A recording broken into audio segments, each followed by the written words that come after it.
Welcome to the Game Haus Overwatch recap for Week 5, Day 3. If you've missed anything this week, we'll help fill in the gaps. The day started off with two bottom tier teams facing off. It was the Dallas Fuel versus the Los Angeles Gladiators.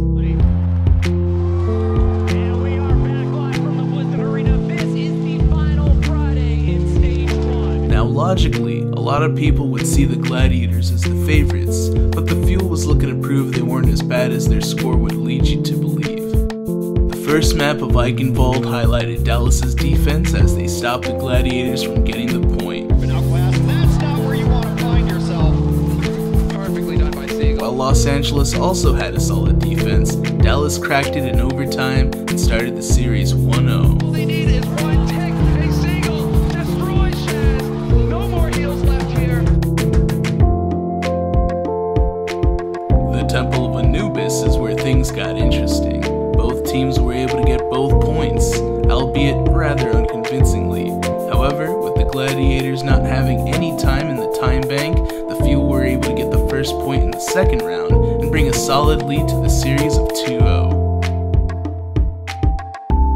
Taking their momentum forward, Dallas would then start to really heat things up.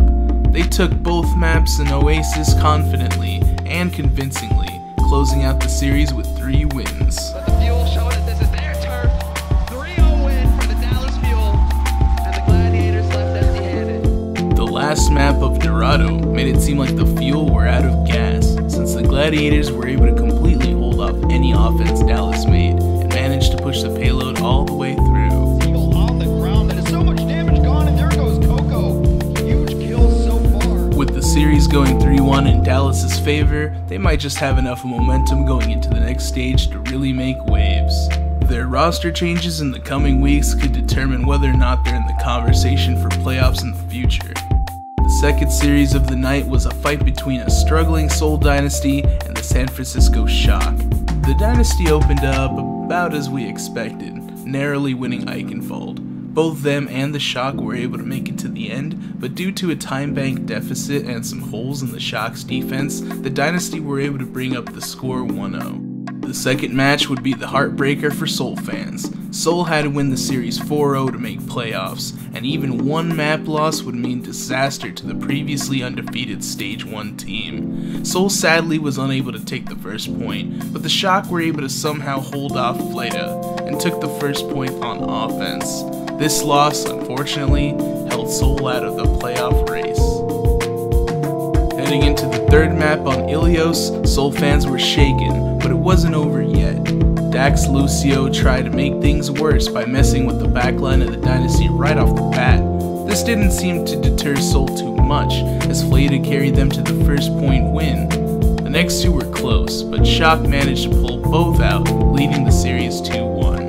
This is where things get really dicey in the storyline. Was Seoul about to lose a match to a team with a losing record? The answer's no, but it sure felt close. The Dynasty were thankfully able to pull it off on both Dorado and Lijiang Tower, with the control point looking infinitely more convincing.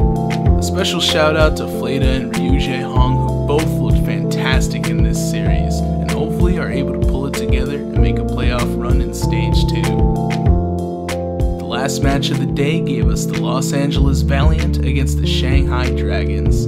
This should be an easy win for LA. However, just like Seoul in the last match, if they drop a single game, they have no chance of making playoffs. The first map brought us to Numbani. We saw both teams take it to the end, but the Valiant showed complete dominance in the second round to take the map 5-3 and go up in the series 1-0. Temple of Anubis was next, and soon showed us his unparalleled Widowmaker accuracy. Perhaps Undead can hit some shots. Sick opening there. The coordination, but so too quick. Oh, Via's out as well. And now he's got eyes on Undead. Soon. What a beast. And kept the Dragons off the second point, bringing us to 2-0 for the Valiant. Soon would continue his crazy play streak as the map changed to Ilios. The Valiant were gaining more and more momentum at this point, and would claim 2 quick points. This brought the series to 3-0, but the LA team needed one more win to keep their playoff hopes alive. Junkertown was thankfully a breeze for the Valiant. They flexed Kariv onto Widowmaker. He stomped Shanghai on offense, and Valiant went on a full hold, winning the series 4-0. With a clean 4-0 sweep, the LA Valiant still have a small chance at making playoffs, but that means things have to go perfectly for them tomorrow. Keep up with all the latest Overwatch League action right here at the Game House, and we'll make sure you don't miss a match. Be sure to follow us on Facebook and Twitter. Oh, and don't forget that subscribe button.